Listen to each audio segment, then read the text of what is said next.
welcome to this special edition of the GregCast. I'm working with the wonderful folks at the Ministry Training Source, helping out a project that they're doing, a course or a program through the National Association of Catholic Youth Ministry Leadership called the OnCourse program. And they're doing a course on confirmation, and we're working on kind of breaking that down and exploring things. And I'm really honored to be a part of this process, as my job is to kind of blog and podcast on the subject of confirmation. So this is a special edition of the GregCast. And we're glad to have all of you here, especially those of you on the OnCourse program. God bless you guys, and thanks for all your hard work in advance. It's really great that a group of people would come together to work and focus on bits and pieces, albeit important bits and pieces, of our youth ministry. And the topic of conversation at this point is that sacrament of confirmation. What is it? I think it's worthy of everyone to explore this in ministry, whether you're a parent or a young person or a youth minister trying to understand how to better serve young people.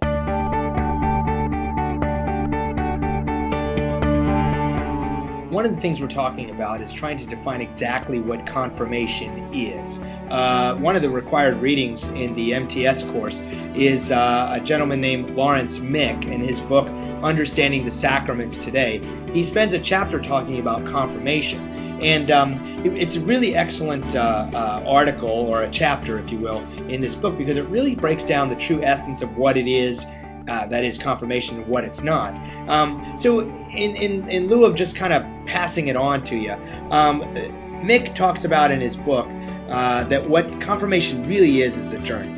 And that is exactly what it's got to be seen as. It's a journey. It's certainly not a culmination, but it is kind of a culmination of sorts, because you spend some time preparing for the sacrament. So in a sense, it's a culmination of a preparation period, but it's also an ongoing journey of what it is and how we're going to live in this world.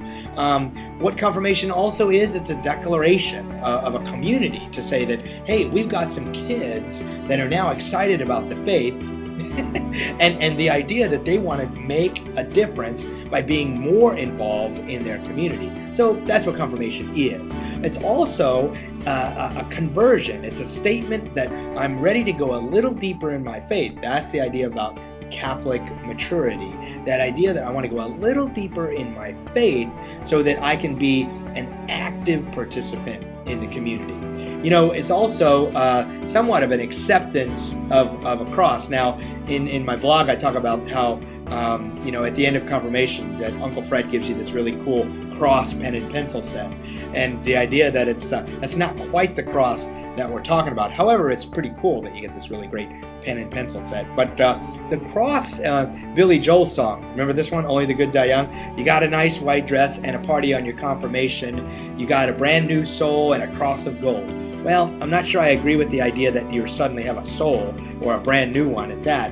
But Billy Joel, of course, reminisces of the old way of looking at confirmation in his own little song. But the part that strikes me is that you got a cross of gold, or maybe that's the gift that you get at confirmation. And that cross, that acceptance of the cross, is that sign of a mature faith that knows what you're getting into. The cross isn't necessarily an acceptance of a burden. Rather, it's an acceptance of eternal life, that idea that you can live life to the fullest, as it says in John's Gospel, and truly become involved in your faith. So that's kind of the beginnings of our discussion on confirmation. Gosh, there's so much more, and I know that a course like the Ministry Training Source and their OnCourse program are going to take it to a different level, a more academic level, and I hope to share some of the insights that these wonderful participants give along the way here in the podcast.